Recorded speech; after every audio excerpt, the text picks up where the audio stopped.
Otep à tous, bien-aimés frères et sœurs, nous allons vous parler des manipulations de l'ONU qui sont aujourd'hui mises à découvert. Eh oui, l'ONU a passé son temps à manipuler les Africains, notamment les Congolais, en RDC. Le secrétaire général de l'ONU, M. Guterres, il a dit que le M23 là, ils sont tellement armés. Ils sont trop armés. Ils sont tellement équipés que même la force multinationale de l'Organisation des Nations Unies ne peut pas les combattre. Oh! Pourquoi vous êtes là? Nations Unies, vous êtes là pourquoi? Si vous ne pouvez pas combattre cette force-là, vous savez qu'elle est plus forte que vous. Pourquoi vous êtes là?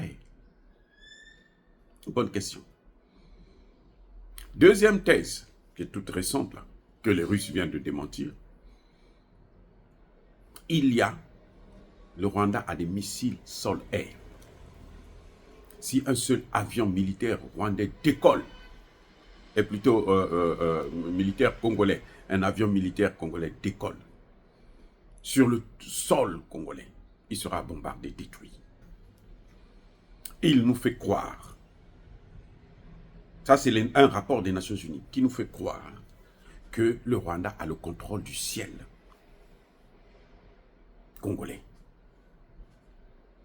Encore une autre manipulation médiatique et politico-stratégique. Manipulation. Les Russes nous annoncent qu'ils n'ont pas ça. Et jusqu'à preuve de contraire, le lendemain même que les Nations Unies ont sorti ce rapport, vous savez ce qui s'est passé? Ah ben les Sukhoi de l'armée congolaise ont décollé et ils ont mené leurs opérations comme d'habitude et elles sont rentrées à la base. Rien ne s'est fait. Est-ce que vous allez me dire que les missiles étaient désactivés? Est-ce que vous allez me dire que le missile dormait? Mais attendez, soyons sérieux. Maintenant, la question, c'est de savoir pourquoi les Nations Unies mentent comme ça. Pourquoi les Nations Unies mentent? C'est pour traumatiser la population. C'est ça ce qu'on appelle la guerre médiatique. Nous sommes dans une guerre asymétrique. Les Nations Unies veulent forcer Tshisekedi à négocier avec le Rwanda pour le partage de la terre. Laquelle terre? La terre rwandaise et congolaise. Que le Congo lui-même puisse donner au Rwanda les terres. Mais ce que les Nations Unies oublient, c'est que Tshisekedi est peut-être le président, mais Tshisekedi n'est pas le propriétaire de cette terre. Tshisekedi n'est que un propriétaire parmi 120 millions d'habitants. Même si toute la classe politique soutient la thèse selon laquelle il faut donner les terres aux Rwandais, vous allez voir que les Congolais, dans leur très grande majorité, ne seront pas contents et ça va embraser le pays. C'est pour ça que Tshisekedi, qui est venu dans les valises des Occidentaux, selon une démocratie dite occidentale,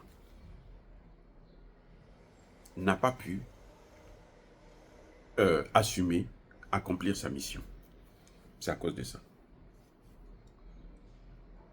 Les Nations Unies, les puissances occidentales ont toujours tendance à penser que en Afrique, le chef de l'État a tous les pouvoirs. C'est un demi-dieu.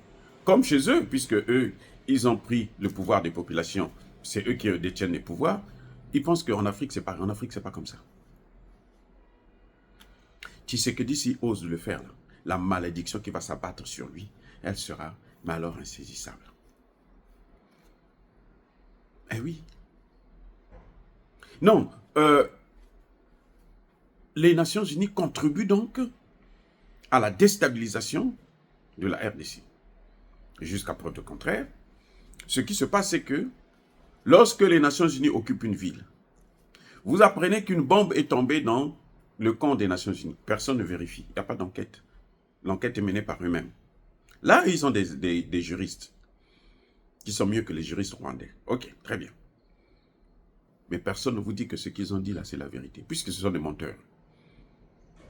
Et quelques jours plus tard, ils demandent à la population, partez, parce que les M23 vont venir, avec les Rwandais, vont venir occuper la ville, et nous, on ne peut pas vous protéger. Donc, allons-y dans un camp, on va vous mettre dans un camp. On prend des Congolais, on les met dans un camp, on les parque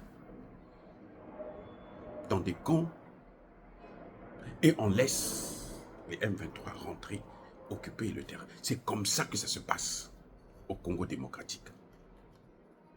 Les territoires que le Rwanda occupe là, c'est ça. Ils ne se battent pas, ils n'ont pas besoin de se battre. C'est une guerre médiatique.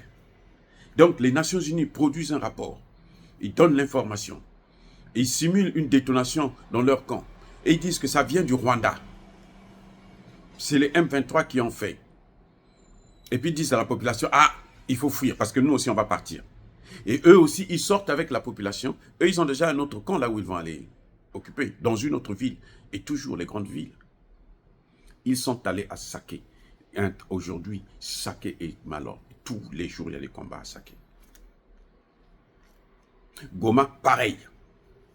Donc le problème du Congo là, c'est d'abord les Nations Unies. Ce n'est pas le M23 et le Rwanda.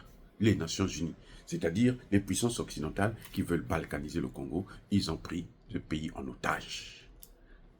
Dire cela, c'est inciter à la haine ou à la violence. Non.